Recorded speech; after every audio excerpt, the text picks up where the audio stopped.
여러분 안녕하십니까. 이스라엘이 가자 지구에 대한 공습을 이어가면서 어제 하루에만 700명 넘게 숨졌습니다.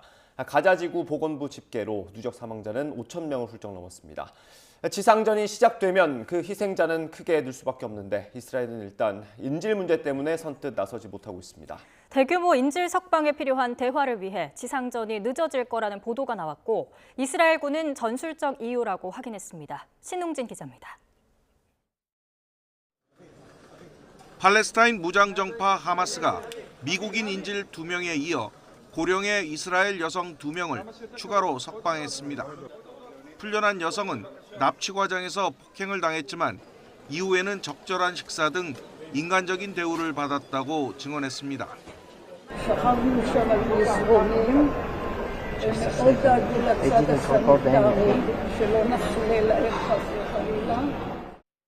하마스는 인도주의적 이유로 석방을 결정했다고 밝혔는데 이 같은 전략이 실제로 효과를 거둔 것으로 분석됩니다. 이스라엘이 대규모 인질 석방에 필요한 대화를 위해 가자 지구에 대한 지상전을 며칠 늦출 의사를 보였다는 보도가 나왔습니다. 미국 인터넷 매체 악시오스는 이스라엘 정부 고위 관계자 2명을 인용해 만약 하마스가 큰 패키지를 제안한다면 그 대가로 무엇인가 할 준비가 돼 있다고 전했습니다. 하마스는 현재 200명 이상의 인질을 억류하고 있는 것으로 파악되는데 여기에는 미국 국적자도 포함되어 있습니다. 미국 정부는 인질 석방 등에 필요한 시간을 확보하기 위해 물밑에서 이스라엘의 지상전 연기를 요청한 것으로 알려졌습니다. 이스라엘군 역시 인질 문제로 지상전이 지연되고 있음을 간접적으로 인정하고 있습니다. 헤르지 할레비 이스라엘군 참모총장은 지상전 개시 지연은 전술과 전략적 고려 때문이라고 말했다고 타임스 오브 이스라엘 등 현지 언론이 보도했습니다. 할레비 참모총장은 언론 브리핑에서 지상 기동 준비가 되어 있고 정치권과 협의해 다음 단계의 형태와 시기를 결정할 것이라면서도 전술 그리고 전략적인 고려 때문에 지상 공격이 지연되고 있다고 말했습니다. YTN 신홍진입니다.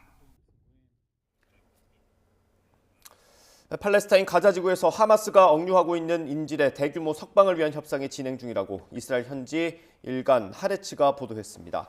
협상 과정의 정통한 소식통에 따르면 카타르와 이집트 그리고 다른 국가들이 하마스와 가자 지구에 억류된 다수의 인질 석방을 놓고 협상을 벌이고 있습니다.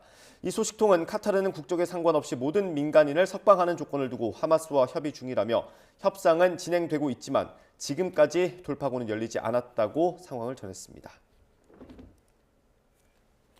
이스라엘의 봉쇄 조치로 가자 지구 내 연료 부족이 심화한 가운데 유엔 팔레스타인 난민 구호 기구가 연료 부족을 이유로 활동 중단을 예고했습니다. 소셜미디어를 통해 난민 구호 기구 측은 빠르게 연료를 확보하지 못한다면 오늘 밤 가자 지구에서 활동을 중단할 수밖에 없다고 밝혔습니다.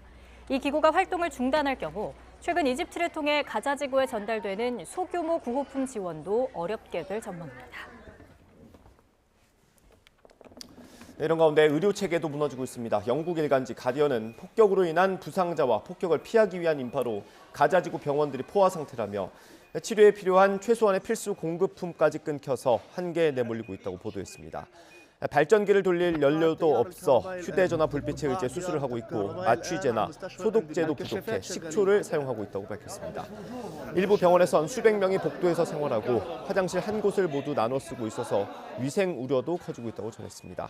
현재 병원 3분의 1이 운영을 멈췄고 의료 서비스의 대부분이 있는 북부와 중부 병원 20여 곳도 이스라엘군으로부터 철수 통보를 받은 상태인 걸로 전해졌습니다.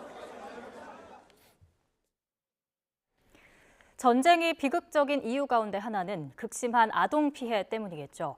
가자 지구에서 파악된 아동 사망자만 2,300명을 훌쩍 넘겼습니다. 전쟁의 전자도 제대로 모를 아이들이 도대체 무슨 죄일까요? 화면으로 보겠습니다.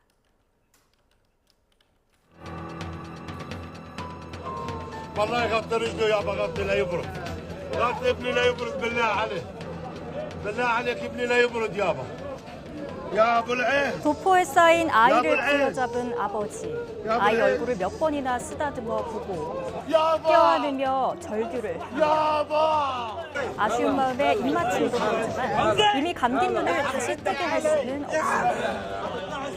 비슷한 시각, 비슷한 장소에서 자녀를 떠나보낸 또 다른 부모들. 눈물을 흘리며 조용히 고개를 떨구는 일밖에는 할 수 있는 게 없는데요. 공습이 이뤄진 직후 가자 지구에 있는 한 공터에서 자녀들의 시신을 발견한 부모들의 모습입니다. 이번 전쟁으로 숨진 아이들은 가자 지구에서 보고된 것만 2,360명입니다. 전체 사망자의 41%에 육박합니다. 스스로 몸을 가눌 능력도 안 된 아이들은 공습뿐 아니라 여러 상황 속에서 위험에 고스란히 노출돼 있습니다. 지구 전체 인구의 47%가 아동이고요. 또 아동은 이런 분쟁 상황에서 가장 취약한 존재이죠. 그러니까 피난을 가는 길에 부모나 가족들과 분리되는 경우가 굉장히 많이 발생을 하기도 하는데요. 이런 절대적으로 보호가 필요한 아동들이 보호의 주체를 상실한다는 것 자체가 일단 위험과 피해에 즉각 노출되는 길이라고 할 수 있겠고요. 세상을 한창 배워나가야 할 시기에 소속 친구들의 죽음부터 일상으로 맞아야 하는 아이들. 최근엔 부상자나 사망자를 흉내내기도 하는데요. 이곳저곳으로 나르는 행위를 하면서 노는 경우도 있다고 해 안타까움을 더하고 있습니다.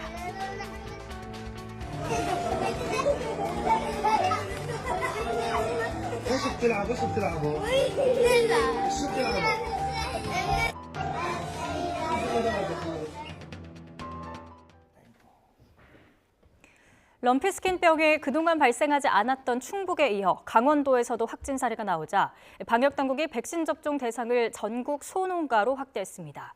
늦어도 다음 달 초까지는 백신 접종을 완료해 하루빨리 안정화를 이룬다는 계획인데요. 취재기자 연결해 알아봅니다. 양희력 기자. 네, 농림축산식품부에 나와 있습니다. 네, 방역당국이 확보하기로 한 백신 물량이 얼마나 됩니까? 모두 400만 마리 분입니다. 방역당국이 전국의 소농장으로 백신 접종 대상을 넓히기로 했습니다. 럼피스킨병이 충남과 경기도에 이어 충북과 강원도에서도 추가로 발생하면서 확산 조짐을 보이자 내린 결정입니다. 럼피스킨병 중앙사고수습본부는 오늘 브리핑에서 이번 달 31일까지 400만 마리분 백신을 국내에 긴급 도입하기로 했다고 밝혔습니다. 우선 127만 마리분을 28일까지 도입하고 나머지 273만 마리분은 31일까지 들여올 예정입니다. 현재 국내 백신 공급업체 그리고 해외 백신 제조업체 등과 최종 조율 중에 있다고 설명했습니다. 백신은 들여오는 즉시 발생 시군과 또 인접 시군 등 순서로 배분할 예정입니다. 이후 다음 달 초순까지 전국의 소농장에 백신 접종을 완료할 계획이라고 설명했습니다. 중수본은 전국 백신 접종이 차질 없이 완료될 경우 3주 정도 항체 형성 기간을 고려할 때 11월 중에는 발생 추세가 안정화될 것으로 예상했습니다. 네, 밤 사이에도 추가로 확진 사례가 나왔죠.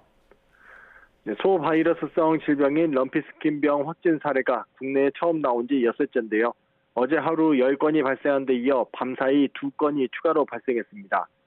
오전 8시 기준 추가로 확진 판정을 받은 곳은 충남 서산과 홍성에 있는 한우 농장입니다.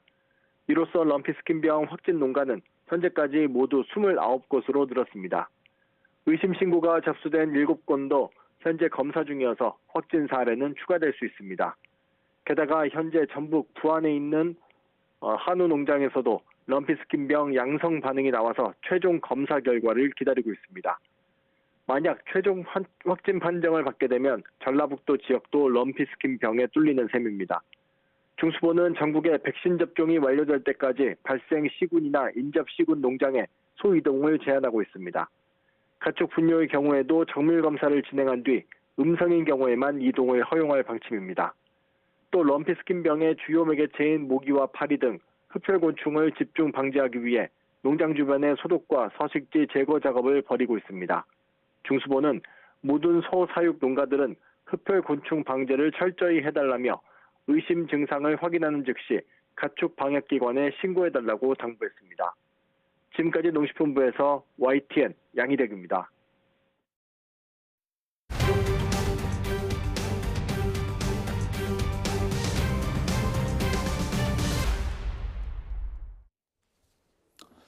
내년 총선을 앞두고 YTN이 실시하는 정기 여론조사 결과 짚어보겠습니다. 먼저 정당 지지도입니다. 민주당이 국민의힘을 2달 연속 오차 범위 밖에서 앞선 걸로 나타났습니다. YTN이 여론조사 전문기관 엠브레인 퍼블릭에 의뢰해서 지난 22일부터 이틀 동안 전국 만 18세 이상 남녀 유권자 1,004명을 대상으로 실시한 전화 면접 조사 결과입니다.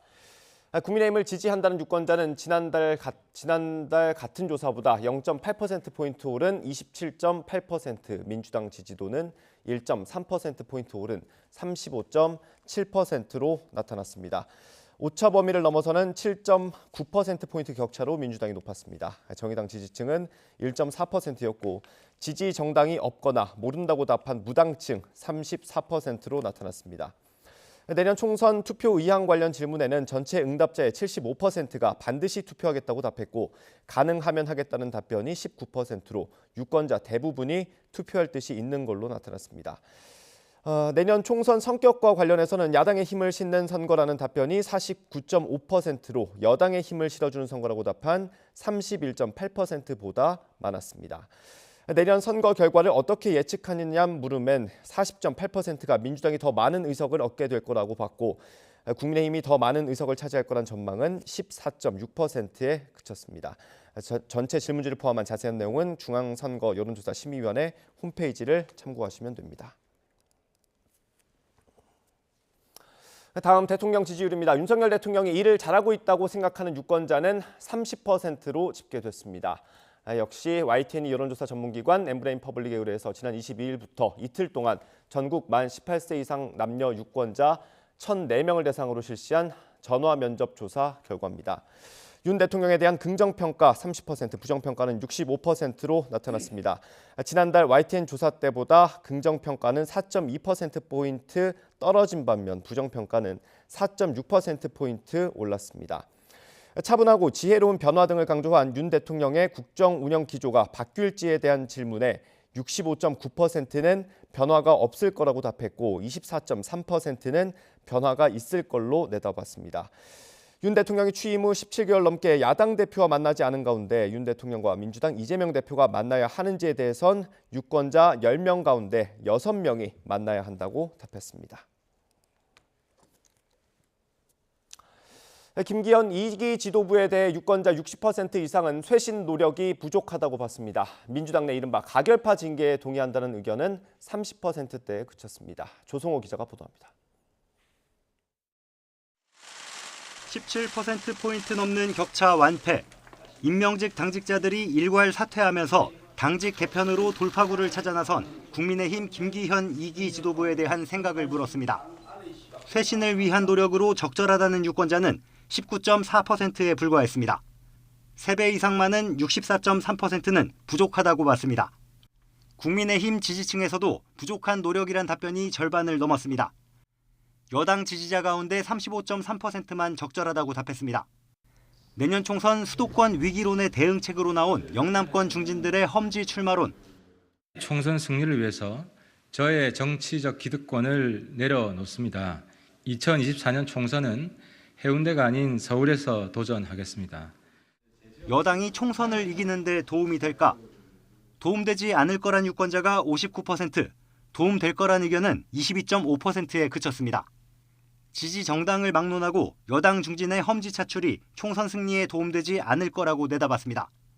민주당 이재명 대표는 단식 후 회복을 마치고 최근 당무에 복귀하는 자리에서 이렇게 말했습니다. 체포동의안 처리 과정의 일로 더 이상 왈가왈부하지 않기를 바랍니다. 체포동의안 가결파 징계에 대한 여론을 살폈습니다. 동의하지 않는다는 유권자가 57.5%, 동의하는 편이란 답변은 32.1%였습니다. 민주당 지지자들 사이에선 징계에 동의한다는 의견과 동의하지 않는다는 의견이 팽팽했습니다. YTN은 여론조사기관 엠브레인 퍼블릭에 의뢰해 지난 22일부터 이틀 동안 전국 만 18세 이상 유권자 1,004명을 조사했습니다. 전화 면접 방식으로 진행된 이번 조사의 오차 범위는 95% 신뢰 수준의 플러스 마이너스 3.1%포인트고 자세한 내용은 중앙선거 여론조사 심의위원회 홈페이지를 참조하면 됩니다. YTN 조성호입니다. 국민의힘 인요한 혁신위원장은 내일 오후쯤 인선을 발표할 걸로 보입니다. 통합을 강조했던 만큼 이른바 비윤계 인사가 합류할지 주목됩니다. 취재기자 연결합니다. 이준엽 기자. 네, 국회입니다. 네, 혁신위원들을 내일 오후쯤에는 알 수 있게 되는 겁니까? 네, 그렇습니다. 국민의힘 인요한 혁신위원장 오늘 당사에서 기자들과 만나 당 쇄신을 함께 이끌 혁신위원 인선 결과를 내일 오후쯤 발표하겠다고 밝혔습니다.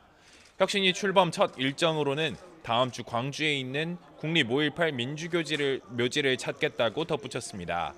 또 자신의 다른 얼굴이 변화를 상징한다면서 김기현 대표는 물론 기회가 주어지면 윤석열 대통령과도 거침없이 대화하겠다고 밝혔습니다. 변화를 원합니다. 제가 여기 온 것은 거침없이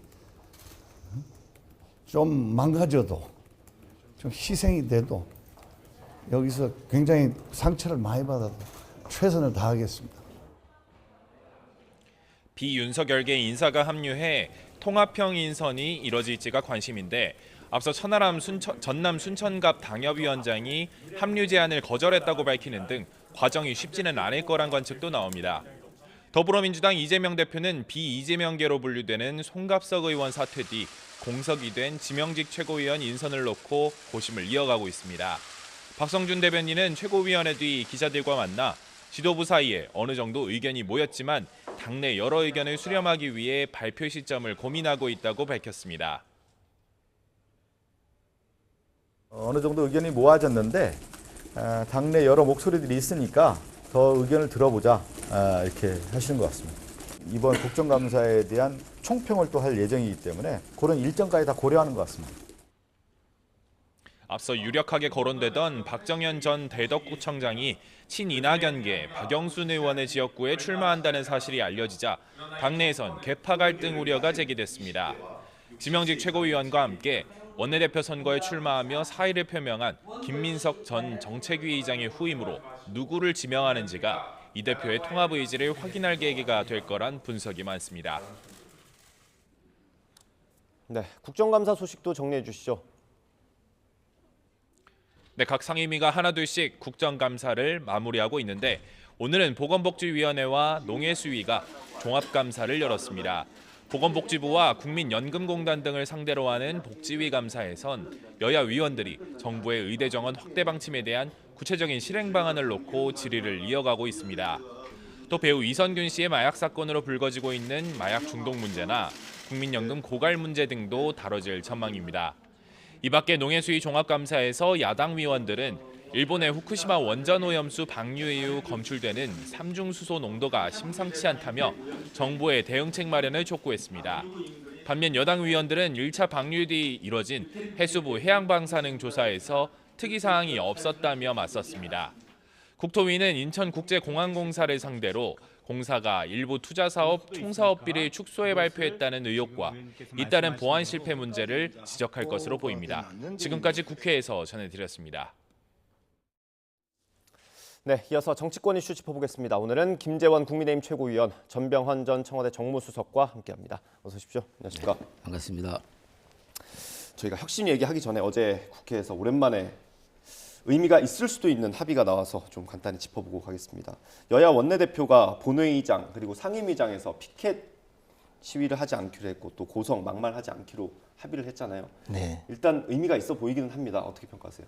근데 이제 이게 총선 직전의 합의잖아요. 그렇습니다. 그러니까 이제 지금 정기국회가 곧 끝나고 그리고 나서 임시국회가 조금 뭐 있다가 그다음에 총선으로 가고 그럼 또 차기 총선이 국회가 구성되면 네. 그때 가서 다시 이런 일이 벌어지면 사실 문제가 있거든요. 예. 그래서 이번에 이런 그 국회 내에서 막 피켓 들고 막 야유하고 소리 지르고 뭐 이러는 것, 심지어 그 대통령이 연설하는데도 한쪽은 그냥 앉아서 소리를 지르거나 네. 뭐 그런 경우가 있었거든요. 네. 이것은 국회의 그 품격을 떨어뜨리고 더 나아가서 국민의 대의기관으로서의 지위를 떨어뜨리는 일이라고 저는 평소에 생각하고 있었는데 예. 이번 합의가 계속 지켜지기를 원하고요. 이것이 마치 영국의 그 의회 300년 전통처럼 우리 국회의 전통으로 남았으면 좋지 않을까 생각합니다. 예. 뭐 상임위 회의장에 피켓 들고 있고 고성망만하는 거 저희가 국회가 열릴 때마다 볼 수 있었던 모습인데 본회의 때는 대통령 시정연설 그리고 교섭단체 대표 연설로만 한정을 했더라고요. 그러면 대정부 질문이나 뭐 법안 설명할 때나 이럴 때는 해도 된다는 것처럼 들리기도 하거든요. 어떻습니까? 네. 사실 이렇게 고성과 또 본회의장에서 국민들이 보는 앞에서 막말 그리고 피켓 시위 이런 것들이 국회에 대한 국민들의 혐오감을 불러일으키는 매우 중요한 사실 요소였죠. 그래서 저도 2013년도 그 원내대표 할 당시에 네.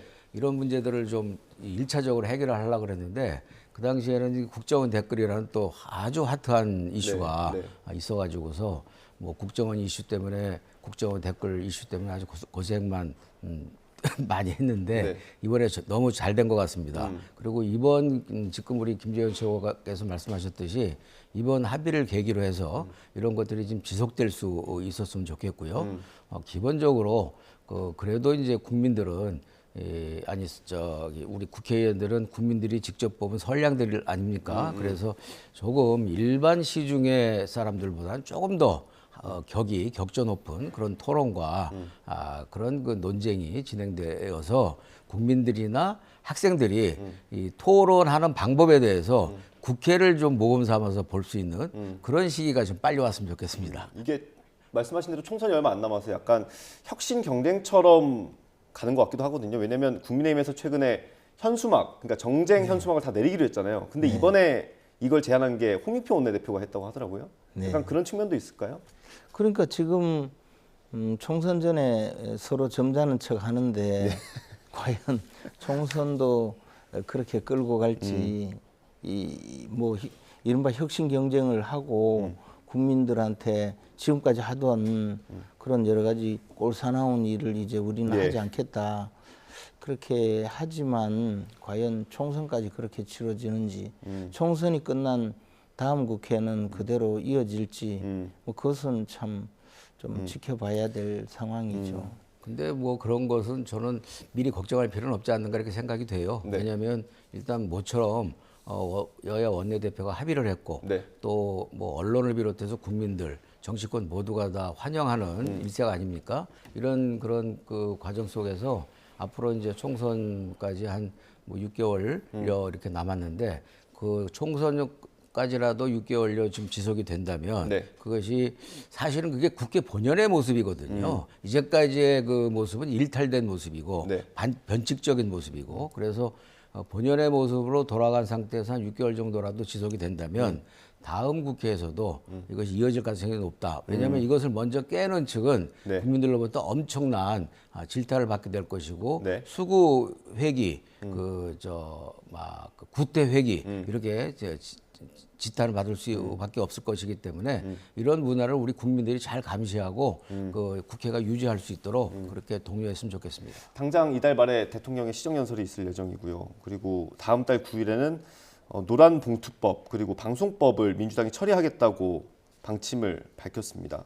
시정연설은 그렇다 치고요. 이 법안 처리할 때는 국민의힘에서 뭐 고성, 피켓 이런 게 없을 수도 있을까요? 일단 여야 원내대표 합의한 내용만 보면 이때는 뭐 포함되지 않는 거긴 합니다. 시정연설이 아니니까. 그리고 이제 본회의장에서는 또 뭐 그 법안 처리할 때 그 피켓 시위하지 않겠다는 내용이 포함되어 있지 않잖아요.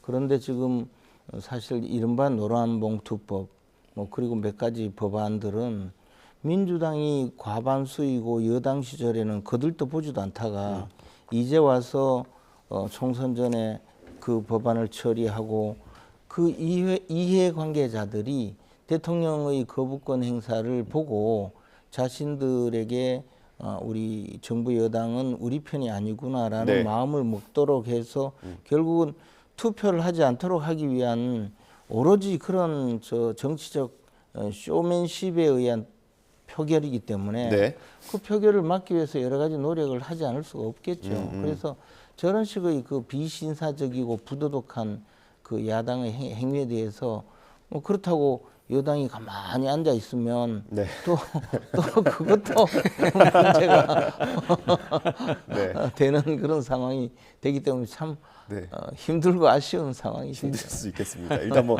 대통령의 시정연설은 모르겠고요. 그 다음에 이제 법안 처리할 때는 다시 예전으로 돌아가는 모습을 볼 수도 있을 것 같다라는 전망이셨습니다. 이게 뭐 국회법에 사실 국회의원들의 어떤 품위 유지나 이런 것들, 도덕성 이런 것들 많이 규정해놨잖아요. 그렇죠. 이것도 뭐 굳이 법적으로 이렇게 만들어 놓을 필요는 있겠습니까? 어떻습니까? 저는 반대입니다. 왜냐하면 아까 말씀드렸듯이 그래도 국회의원은 욕을 많이 먹는 직업이고 신분이지만 그럼에도 불구하고 국민들이 직접 뽑은 분들 아닙니까? 그런 측면에서 초등학생들도 지킬 수 있는 최소한의 자율적 규제는 그 자율적으로 지켜갈 수 있도록 하는 것이 좋다고 생각하고요. 그런 세세한 부분까지 막 법률로서 이렇게 다스리려고 하는 것은 오히려 입법을 하는 입장에서 볼 때는 매우 치욕스러운 그런 과정이라고 생각을 합니다.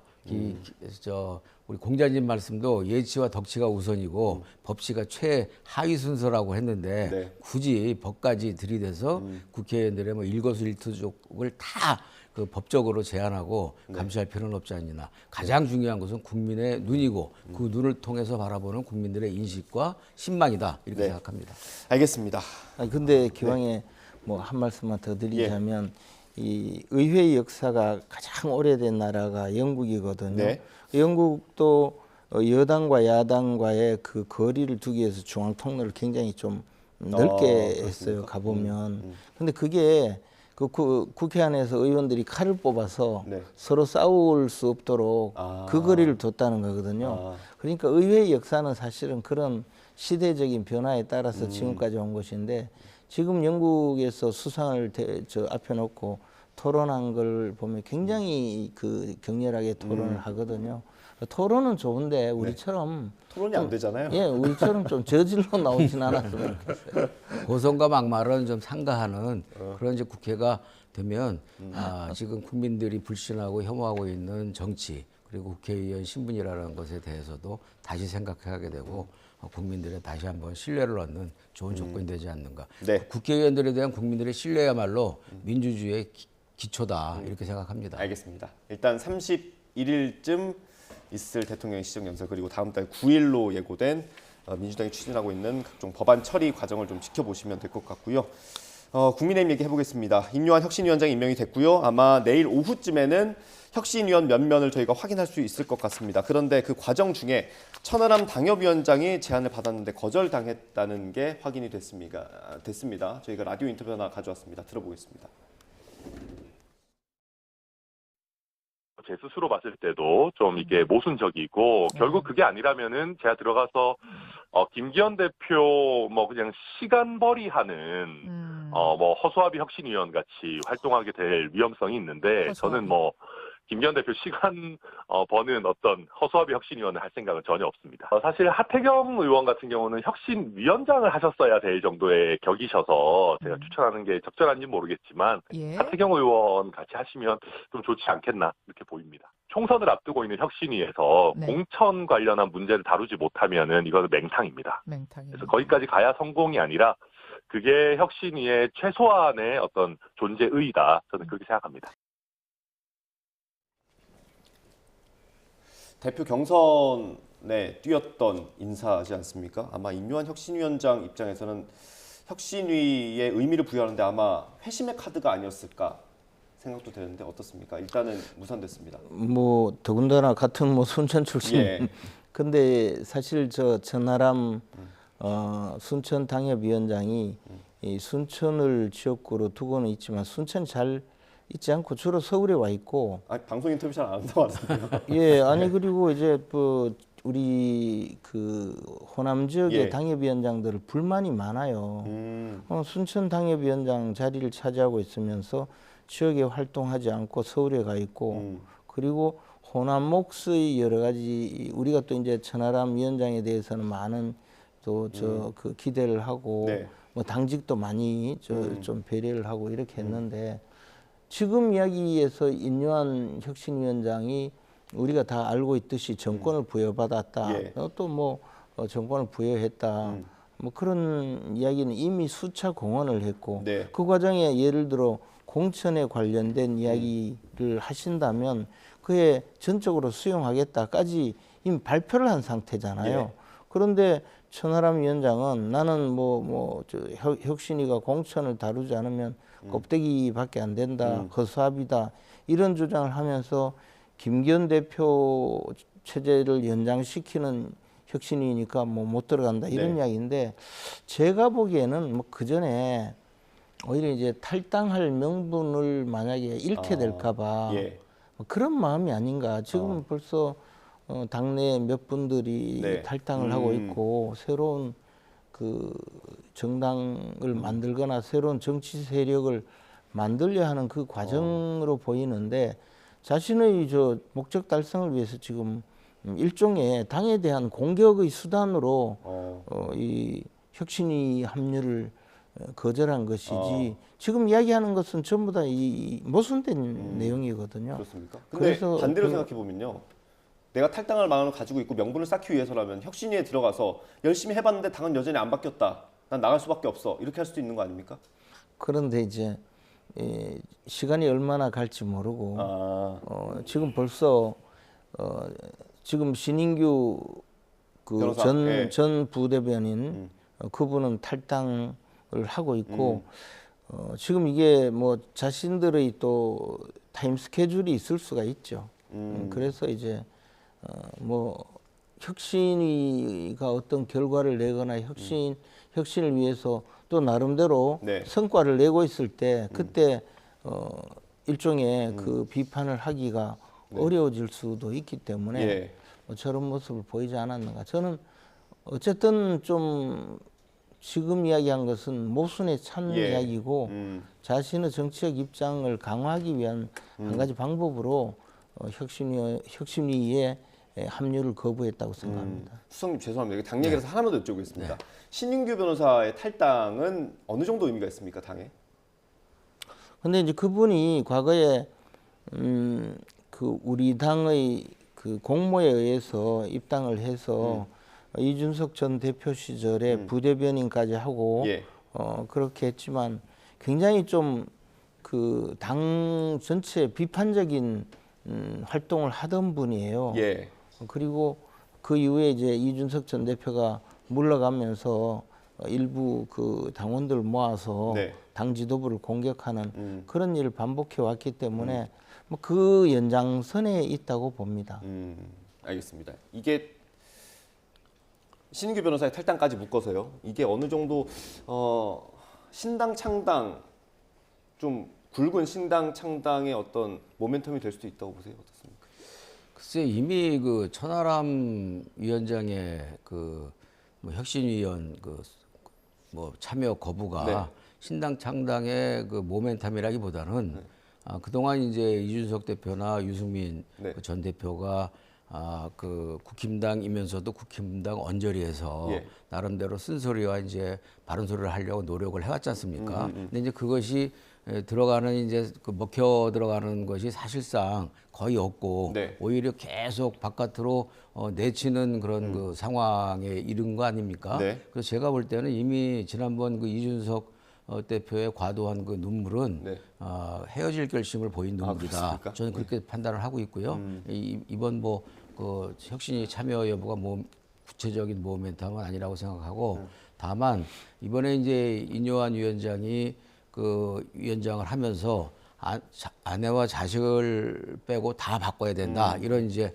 뭐 매우 중요한 말씀을 하셨는데 사실은 지금 국민의힘에 대한 일반적인 진단, 국민들도 그렇고 국힘당을 좀 더 바로 세워야 된다라고 비판적인 목소리를 갖고 있는 국힘당 내부의 인사들의 입장에서 볼 때는 제가 볼 때는 아내와 자식을 남겨두고 바꿀 것이 아니라 이혼할 결심까지도 하면서 해야 된다라는 이혼할 결심까지 그 인요한 위원장이 보여주는 것이 국민들에게도 그리고 국힘당의 비판적 그 입장에 있는 비주류 의원들한테도 설득력이 있지 않을까 그렇게 판단합니다. 그 천하람 위원장은 이런 얘기도 했죠. 그 혁신위원회가 해야 될 게 시작이 공천 관련된 거다라고 했거든요. 어느 정도까지 손을 댈 수 있겠습니까, 혁신위원님? 근데 이제 지금 문제가 된 것은 우리가 강서구청장 보궐선거를 겪으면서 네. 민심과 좀 유리되어 있지 않는가.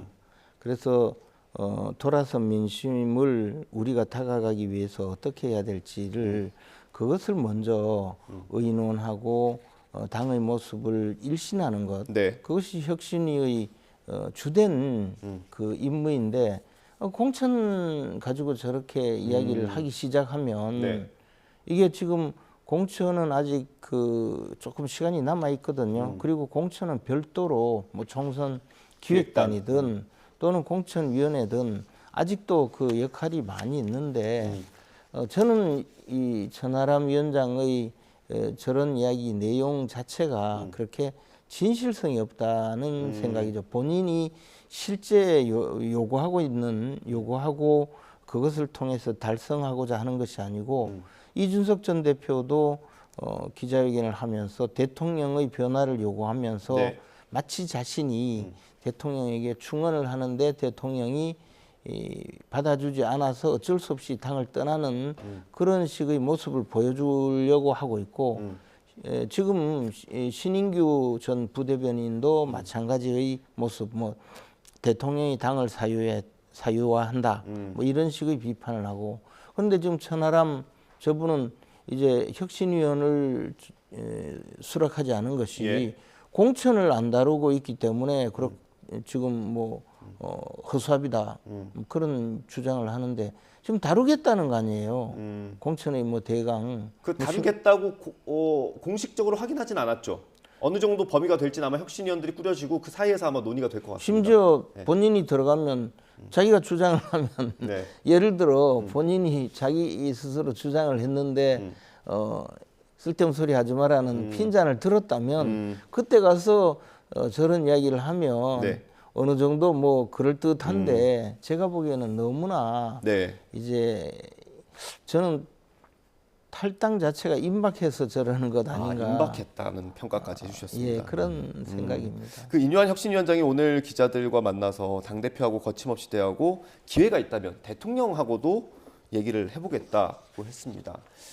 대통령이라는 워딩이 나와서 사실은 관심이 많이 가는데 그러면 뭐 비슷한 질문입니다. 어느 정도까지 손을 댈 수 있겠습니까? 당을 혁신하는데.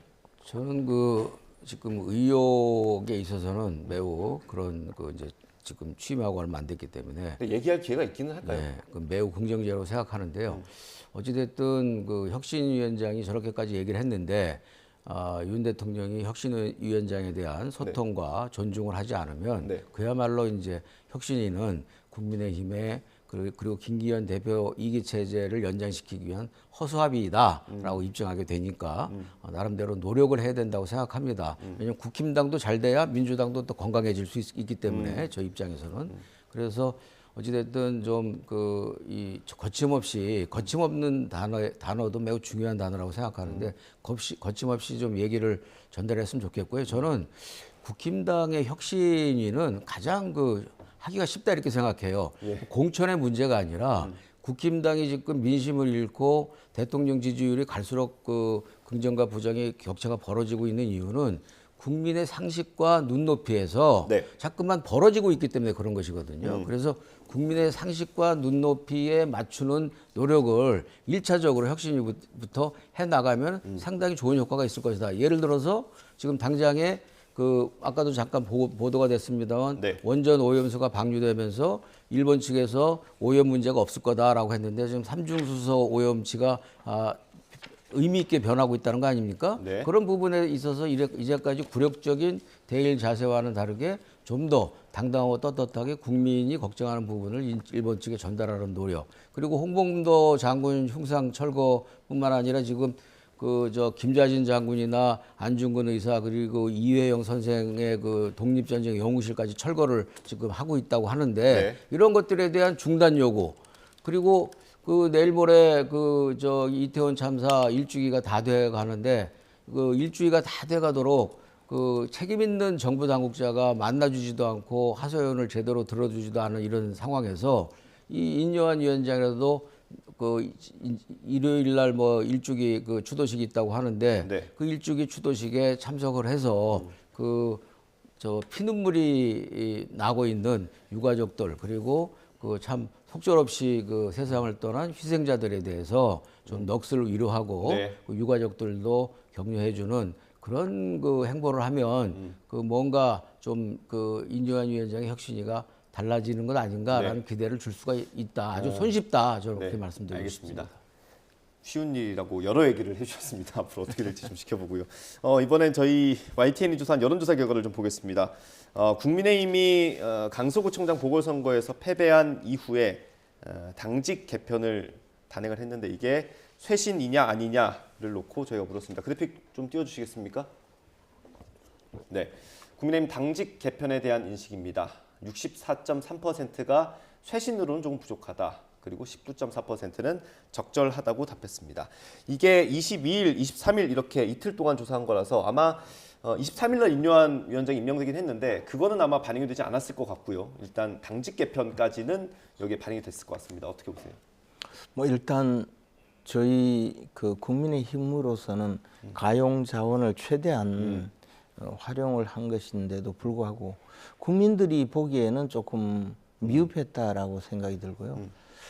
사실 그 당의 사무총장은 뭐 저 공천을 관리한다 이런 그 시각이 있고 또 네. 당의 모든 그 업무를 맡아서 총괄한다 이런 의미가 있어서 네.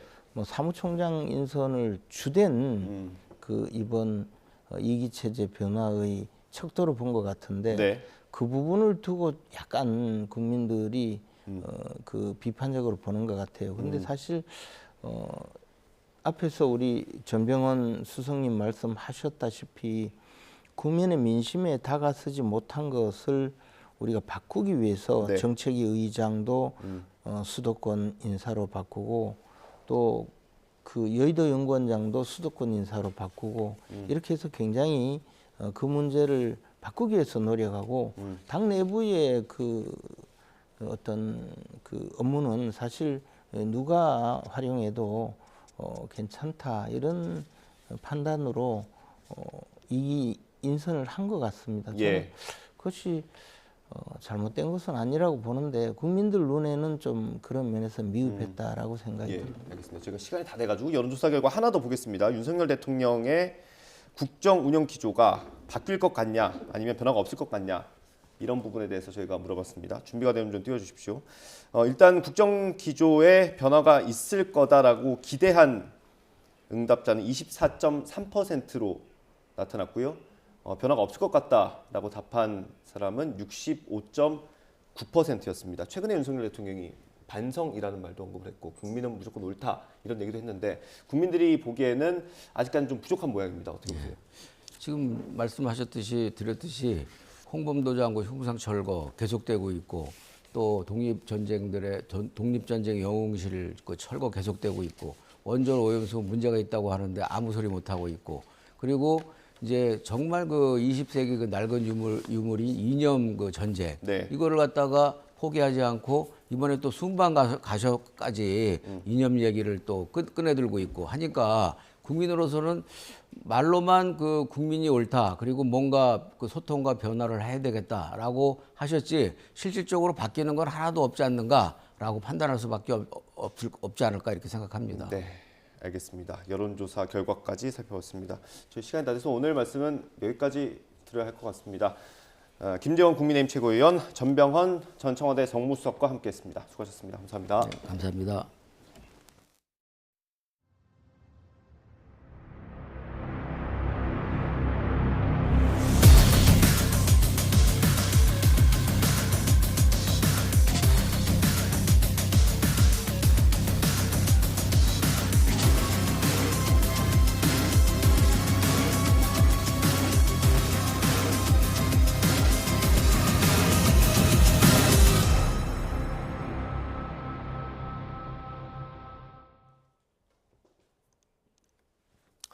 네, 마약 투약 의혹을 받고 있는 배우 이선균 씨에 대한 경찰 수사가 속도를 내는 가운데 영화계와 광고계까지 그 파장이 커지고 있습니다.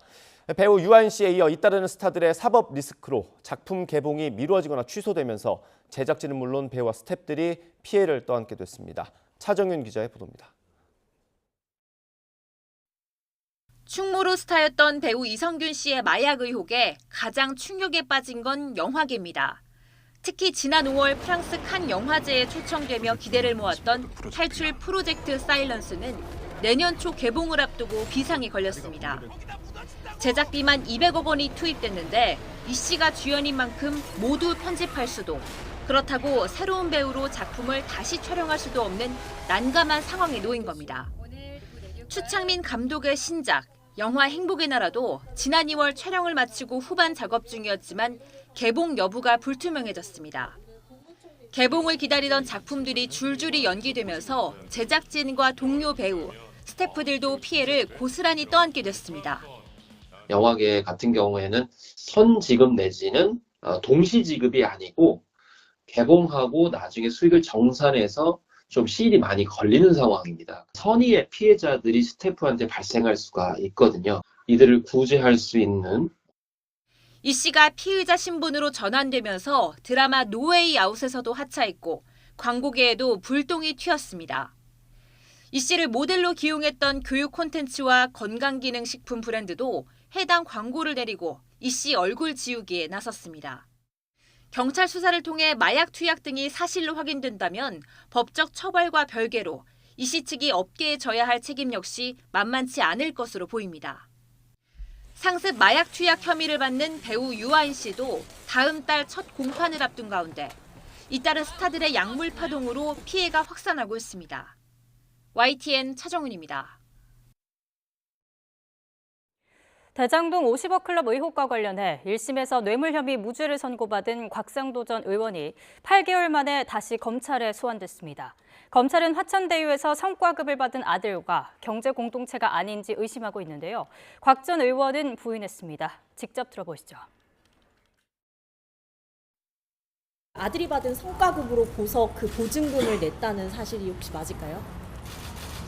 제가 구속돼 있고 집사람이 2021년도 5월 20일 날 사망해서 제 집에 가족이 아무도 없습니다. 그래서 아들이 보석 보증금을 냈고 그 나온 다음에 제가 출소한 다음에 곧바로 변제했습니다. 네, 검찰에서는 어쨌든 그 아드님과의 그 경제 공동체라고 보고 있는데 경제 공동체라고 하는 게 한두 차례 지원해 준 게 경제 공동체는 아니지 않겠습니까? 네. 혹시 하나은행이 성남의뜰 컨소시엄 빠지는 것에 무마해줬다고 검찰에서는 보고 있는데 영향력 행사에 관한 이 부분에 대해서는 어찌 생각하시나요? 2년째 조사했습니다.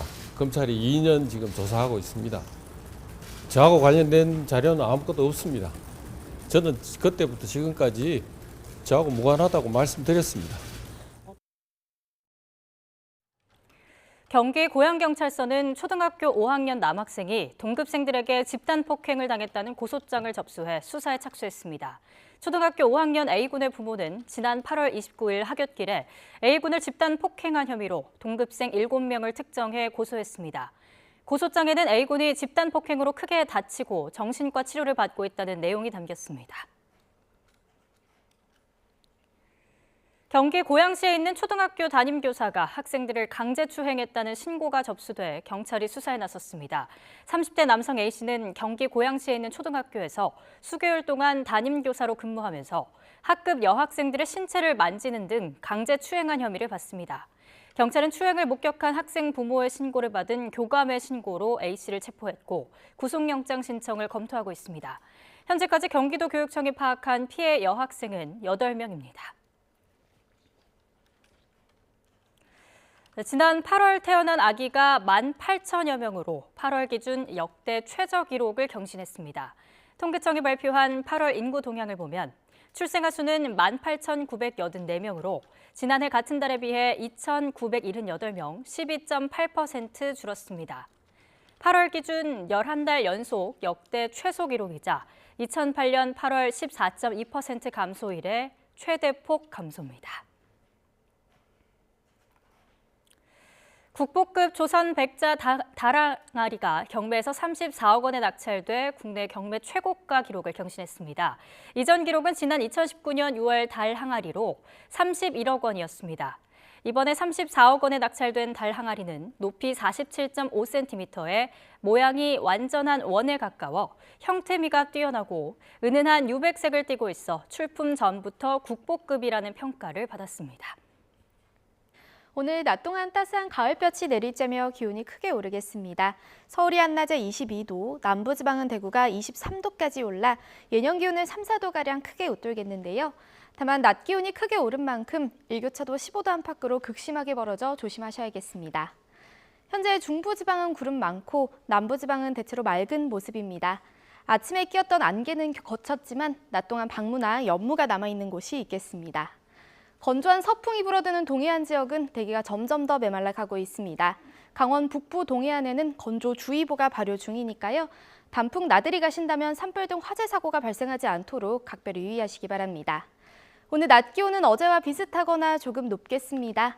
서울과 대전 22도, 광주와 부산 23도가 예상됩니다. 내일 오후부터는 중서부와 호남 지방에, 모레는 동해안에 가을비가 내릴 전망입니다. 날씨였습니다. 이어서 뉴스앤이슈 2부가 방송됩니다. 저희는 잠시 뒤에 돌아오겠습니다.